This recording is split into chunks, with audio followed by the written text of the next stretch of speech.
Next जो हमारा part है वो हाइपोथायराइडिज्म है, ठीक है। अच्छा, हाइपोथायराइडिज्म जो होता है ना, ये दो फॉर्म्स में एग्जिस्ट करता है, क्रेटिनिज्म होता है और एक मिक्सेडीमा होता है, ठीक है।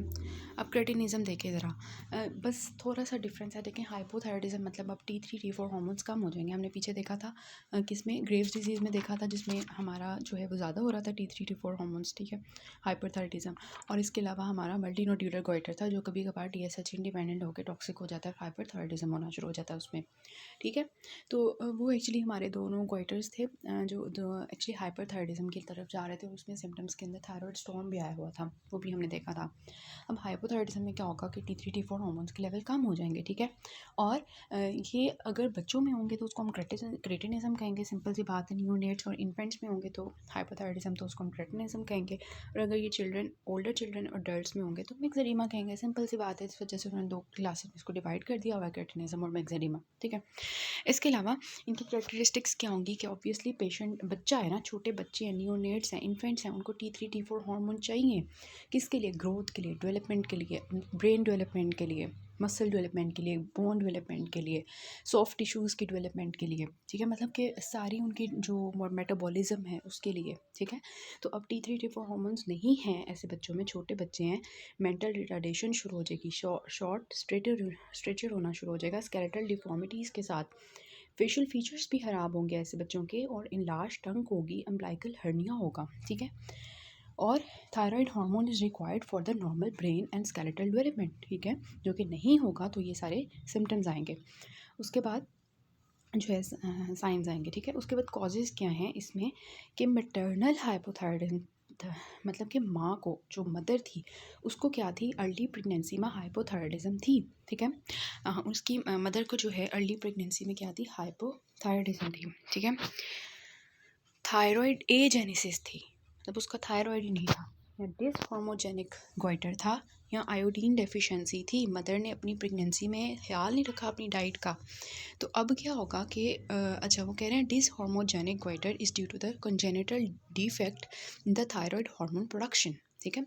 Most commonly involves the thyroid peroxidase, ठीक है, कि ऑब्वियसली ये वाला एंजाइम होता है, ये हमारे थायराइड हार्मोन्स की प्रोडक्शन में टेक पार्ट कर रहा होता है।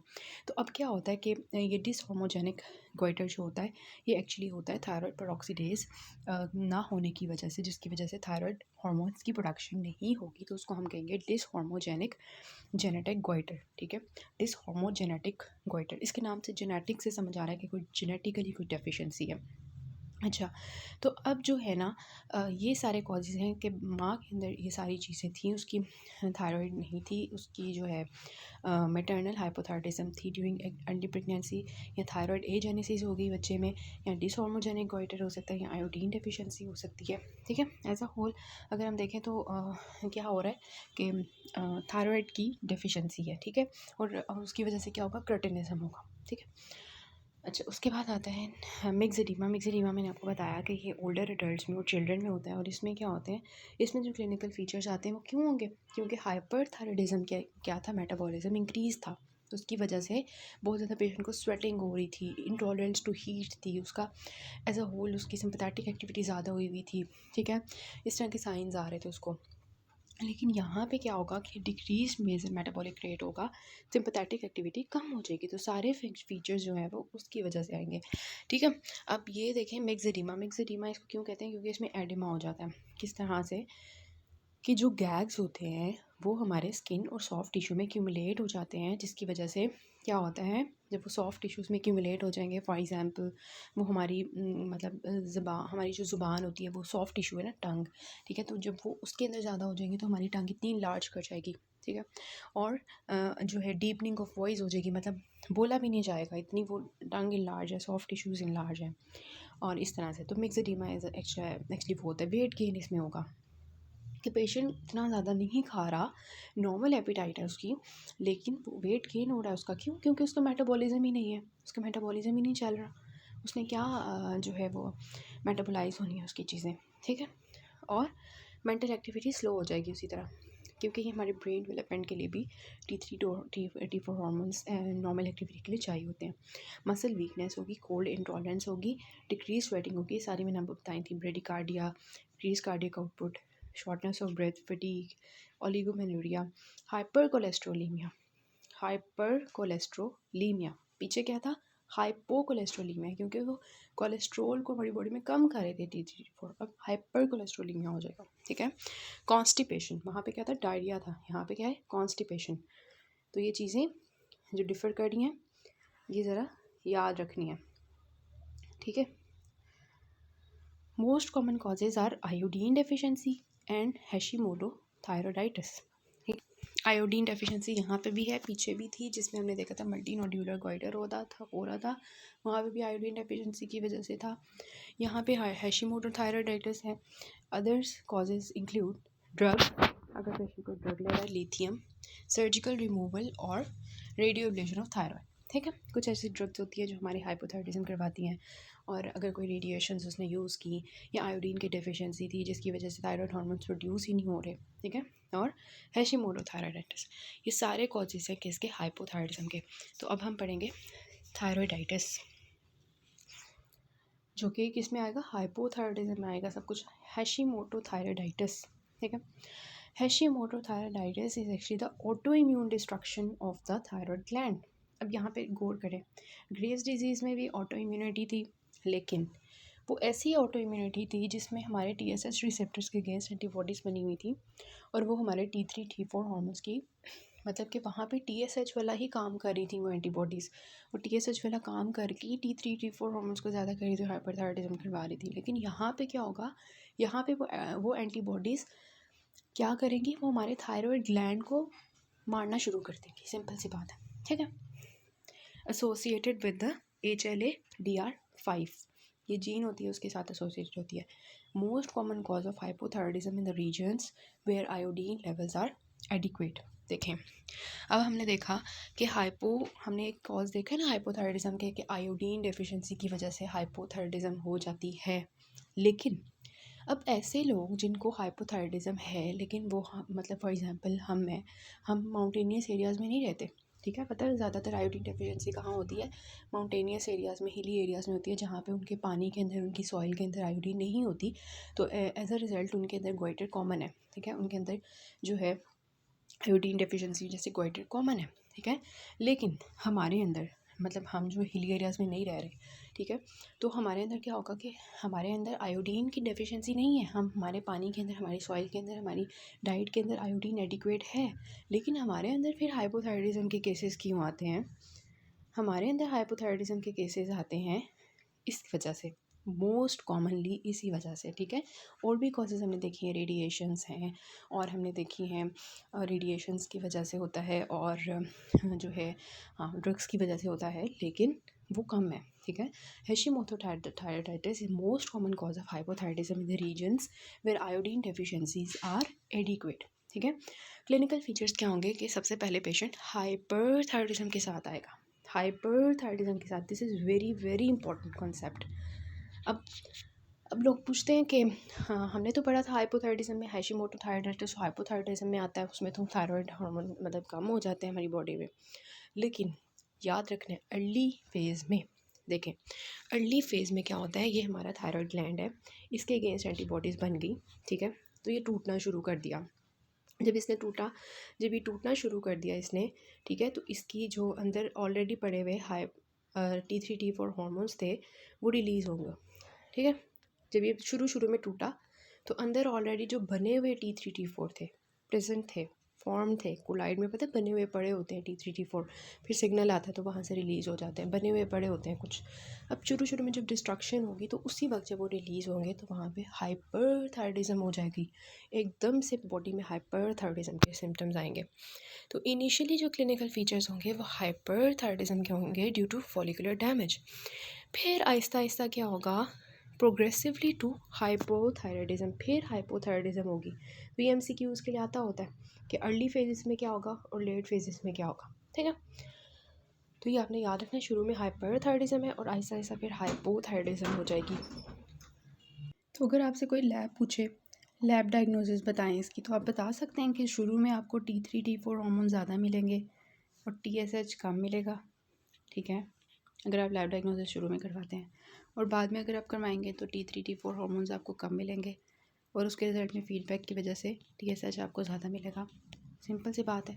तो लैब डायग्नोसिस में लिखने के लिए आना है तो आपने ये लिखना है, पहले हाइपरथायराइडिज्म और फिर हाइपोथायराइडिज्म। ठीक हो गया, सिंपल सी बात है।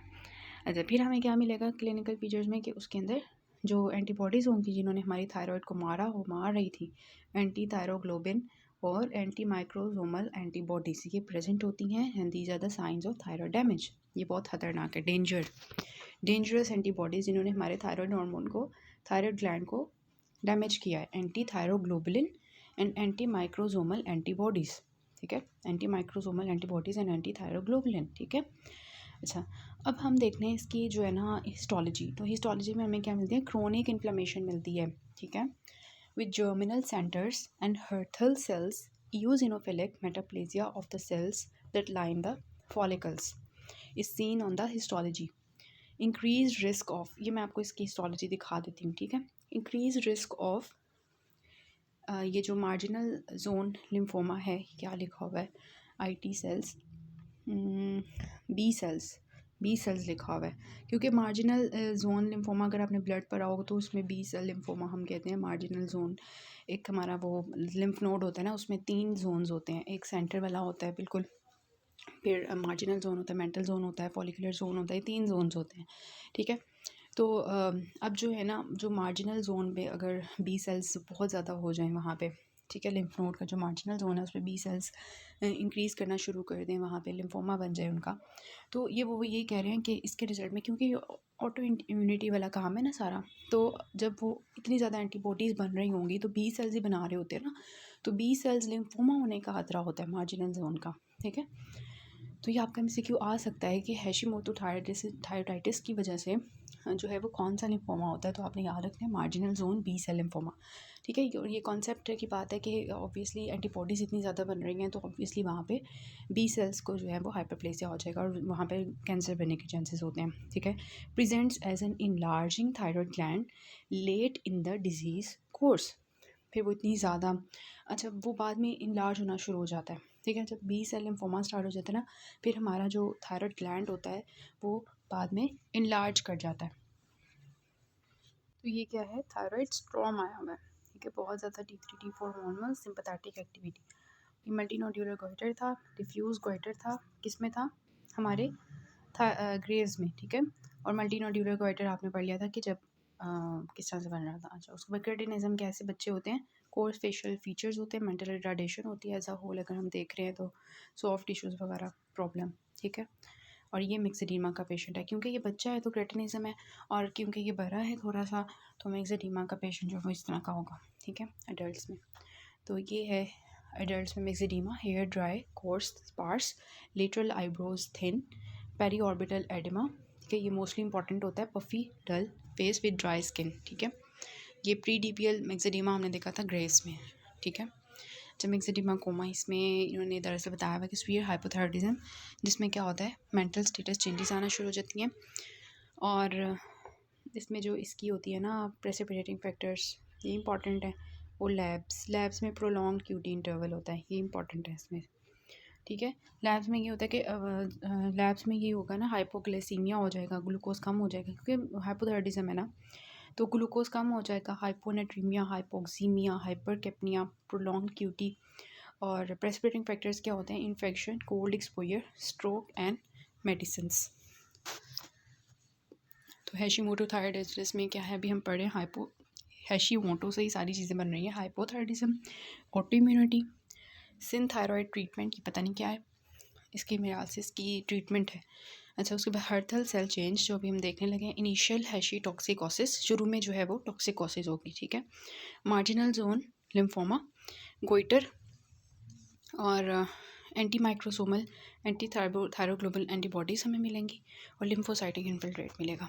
ये देखें, ये एंटीबॉडीज़ हैं वही वाली एंटी माइक्रोसोमल और एंटी थायरोग्लोबुलिन एंटीबॉडी जो हमारे थायराइड ग्लैंड को डिस्ट्रॉय कर रही होंगी हैशिमोटो थायराइडिस में। ठीक है, और enlarged inflamed under active thyroid होगा, मतलब ये कि गोइटर इसमें भी हो रहा है, इनलार्ज थायराइड इसमें भी है, लेकिन इनलार्ज थायराइड इसमें भी है वही कि TSH का हार्मोन का लेवल ज़्यादा होगा तो हमारे थायराइड ग्लैंड को इनलार्ज कर देगा। ठीक है, लेकिन डिफरेंस क्या है कि जो ग्रेव्स था उसमें हाइपरथायराइडिज्म था, और यहाँ पे क्या है, हाइपोथायराइडिज्म है लेट स्टेज में। ठीक है, और ये थायराइड एंटीबॉडीज़ हैं और ये इस तरह से जमा हो जाती हैं, ठीक है। ये एक्चुअली इसकी हिस्टोलॉजी मैं आपको बता रही थी कि फॉलिकल्स जो हैं वो एट्रोफी हो जाते हैं और कोई कोलॉइड नहीं होता, क्योंकि अब उनका काम ख़त्म हो गया ना, हाइपोथायराइडिज्म है। तो फॉलिकल्स क्या हो जाते हैं, एट्रोफिक हो जाते हैं। देखिए फॉलिकल छोटे छोटे से हो गए हैं, कोलॉइड भी ख़त्म हो गया उनका। और फॉलिकल्स के इर्द गिर्द हर्थल सेल्स हैं। और इसके मैंने आपको बताया कि क्या होते हैं हर्थल सेल्स एक्चुअली होते हैं कि जो इयोजिनोफिलिक मेटाप्लेसिया हो जाता है सेल्स का, जो लाइन कर रहे होते हैं फॉलिकल्स को। ये आपके फॉलिकल्स हैं। तो इनके जो सेल्स हैं जो इनको लाइन कर रहे हैं, ठीक है, इनके अंदर क्या हो जाता है, इयोजिनोफिलिक मेटाप्लेसिया हो जाता है, ठीक है। इयोजिनोफिलिक सेल्स मेटाप्लास्टिक हो जाते हैं, इयोजिनोफिलिक, ठीक है। Eosinophilic metaplasia of the cells that line the follicles, ये हमें हिस्टोलॉजी में मिलती है। और ये सारे हैं। और lymphoid follicles with the germinal centres, यही दो आपकी बुक में लिखे हुए हैं, हर्थल सेल्स और lymphoid follicles with the germinal centre. ये देखें लिम्फॉइड फॉलिकल्स ऐसे बन गए, उनके जर्मिनल सेंटर्स बन गए क्योंकि एक्टिव हो गए हुए हैं अब। आता है सबक्यूट ग्रैनुलोमैटस डी, ये थायराइडाइटिस की दूसरी टाइप है, डी क्वर्बेन थायराइडाइटिस। अब आपसे ना एमसीक्यू में पूछते हैं कि right the types of thyroiditis, तो आपने लिखते नहीं होते हैं हाशिमोटो थायराइडाइटिस, डी क्वर्बेन थायराइडाइटिस, ठीक है, जो सबक्यूट ग्रैनुलोमैटस होता है, और रीडल्स फाइब्रोसिंग थायराइडाइटिस, ठीक है। अब देखें ग्रैनुलोमैटस से समझ आ रहा है कि इसमें क्या होगा, ग्रैनुलोमैटस थायराइडाइटिस होगा। इन्फेक्शन के बाद, कोई भी वायरल इन्फेक्शन हुआ उसके बाद ग्रैनुलोमास बनना शुरू हो गए, जिसकी वजह से क्या होगा, थायराइड जो है वो टेंडर हो जाएगा, वो ट्रांसिएंट हाइपरथायराइडिज्म होगी। शुरू में उसी तरह हाइपरथायराइडिज्म होगी, सेल्फ लिमिटेड होता है और हाइपोथायराइडिज्म की तरफ प्रोग्रेस नहीं करता मोस्टली, ठीक है। बस ये है कि subacute granulomatous thyroiditis de Quervain viral infection की वजह से ग्रैनुलोमास बन जाएंगे और पेशेंट का जो थायराइड होगा वो टेंडर होगा, बहुत दर्द हो रही होगी उसको, और हाइपरथायराइडिज्म ट्रांसिएंट होगी। और ये है कि कभी कभार ये प्रोग्रेस करता है, हाइपोथायराइडिज्म में वरना नहीं करता, ठीक है। उसके बाद आता है रीडल फाइब्रोसिंग थायराइडाइटिस। इसके नाम से क्या समझ आ रही है कि यहाँ पे फाइब्रोसिस होगी, ठीक है। तो क्रोनिक, उसमें क्या थी, सबक्यूट ग्रैनुलोमैटिस में ग्रैनुलोमास बन रहे थे, यहाँ पे उनके नाम से पता चल रहा है फाइब्रोजिंग है। तो क्रोनिक इन्फ्लेमेशन की वजह से फाइब्रोसिस होती है, तो एक्सटेंसिव फाइब्रोसिस हो जाएगी थायराइड ग्लैंड की, और हाइपोथायराइडिज्म के साथ ये पेशेंट प्रेजेंट करेगा, और उसका जो थायराइड होगा वो ऐसे लकड़ी बन जाएगा, hard as wood. Main important चीज़ होती है फाइब्रोसिस की वजह से, ठीक है। नॉन टेंडर थायराइड ग्लैंड, ठीक है, लेकिन ये नॉन टेंडर होता है, ठीक है। क्यों, क्योंकि यहाँ पे सच जो है वो इन्फेक्शन तो नहीं है ना, तो इस वजह से नॉन टेंडर थायराइड ग्लैंड होगा, ठीक है। दर्द नहीं हो रही होगी लेकिन पूरा लकड़ी बन जाएगा। फाइब्रोसिस में extend to involve the local structures, obviously इर्द गिर्द के स्ट्रक्चर्स इन्वॉल्व होंगे, एयरवे और वगैरह। क्लिनिकली मिमिक्स एनाप्लास्टिक कार्सिनोमा, आगे हम देखेंगे क्या होता है, लेकिन पेशेंट्स जो है वो यंगर होते हैं and malignant cells are absent. तो यही चेंजेस होंगे ना कि कार्सिनोमा वैसे ही बूढ़े लोगों में होता है और मलिग्नेंट सेल्स होते हैं।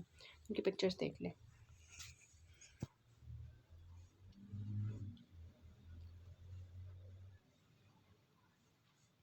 अटक ही गया है,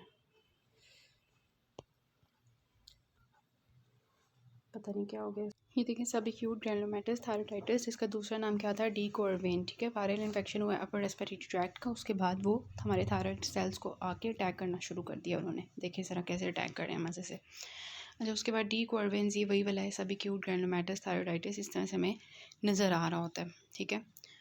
और ये है, ये दरअसल ये वाली पिक्चर है, दिस वन, ये क्या है, लकड़ी है, ठीक है, लकड़ी नहीं है, मतलब थायराइड के अंदर फाइब्रोसिस हो गई है जिसकी वजह से हार्ड बूडी अपीयरेंस आ रही है थायराइडाइटिस की, और बिल्कुल ऐसे गर्दन एक जगह अकड़ गई है, मतलब कि नॉन टेंडर है लेकिन अकड़ गई है, ठीक है। और इसके अलावा यह कि एयरवे ऑब्स्ट्रक्शन, ऑब्वियसली इर्द गिर्द फाइब्रोसिस स्टार्ट हो जाएगी, तो यहाँ पे सारे स्ट्रक्चर्स में फाइब्रोसिस, आप सोचें क्या हाल होगा उस बंदे का, ठीक है। ये मेरे टच में प्रॉब्लम आ रहा है इसके जो है ना बहुत ज़्यादा। थायराइड न्यूप्लेसिया जो है ना हम नेक्स्ट से करते हैं अलॉन्ग विद द पैराथायराइड्स।